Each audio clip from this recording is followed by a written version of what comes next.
আপনারা যারা CapCut download করতে চান ফ্রি ভার্সনটা একদম খুব সিম্পল সহজভাবে সো আপনাদেরকে আমি দেখাচ্ছি।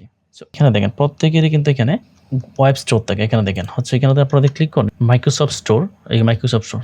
সো এখানে আসার পর হচ্ছে CapCut লিখে সার্চ দেবেন উপরে যখনই CapCut লিখে সার্চ দেবেন এখানে CapCut লিখে এখানে দেখেন টোটালি কিন্তু ফ্রি, এটা কিন্তু ফ্রিতে ডাউনলোড করা যাচ্ছে। আপনারা যখন অন্যান্য সফটওয়্যারগুলোতে ডাউনলোড করতে যাবেন এখানে দেখেন এটা ইনস্টল ফ্রি, আমি দেখেন ইনস্টলে ক্লিক করি, দেখেন ফ্রি অপশনটা চলে আসছে।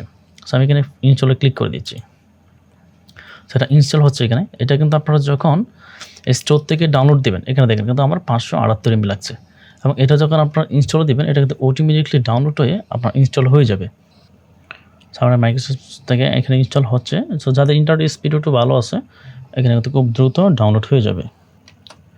সো আমার অলরেডি ফাইল ডাউনলোড হয়ে গেছে, এখানে দেখতেছেন 100% কমপ্লিট, এটা কিন্তু ইনস্টল হয়ে যাচ্ছে। সো আমি আপনাদেরকে সাজেস্ট করব যাদের মাইক্রোসফটে এটা ফ্রিতে দেখাচ্ছে আপনারা এখান থেকেই ডাউনলোড করে নেবেন CapCutটা, এবং যাদের এখানে শো হচ্ছে না ফ্রিতে আপনাদেরকে পেইড ভার্সনটা দেখাচ্ছে তারা চাইলে আপনারা আমি গুগল ক্রোমে যেভাবে দেখিয়েছি আপনারা ওইখানে CapCut লিখে সার্চ দিয়ে ডাউনলোড করে ইনস্টল করে নেবেন। তো যাদের এখানে ফ্রিতে আছে আপনি এখান থেকে ফ্রিতে ডাউনলোড করে নেবেন। আমার CapCut অলমোস্ট ডান ডাউনলোড, এখানে দেখানো হচ্ছে আমার CapCut কিন্তু চলে আসছে। আমার এখানে CapCut চলে আসছে, আমি এখানে ক্লিক করি সরাসরি CapCut-এ, এখানে আমার CapCut-টা ওপেন হয়ে যাবে। সেখানে আমি এখানে কনফার্মে ক্লিক করে দিচ্ছি। সো কনফার্মে ক্লিক করবো, আরও একটা লোডিং নেবে, এই দিন অলরেডি এখানে আমার এটা অলরেডি ডাউনলোড হয়ে গেছে। এখানে ক্রিয়েট প্রজেক্ট লেখা চলে আসছে। সো এখানে আপনারা আরও একটি কাজ করে নেবেন, এখানে জয়নিং ক্লিক করে সাইন ইনে ক্লিক করে আপনারা এটাকে জয়নিং করে নেবেন।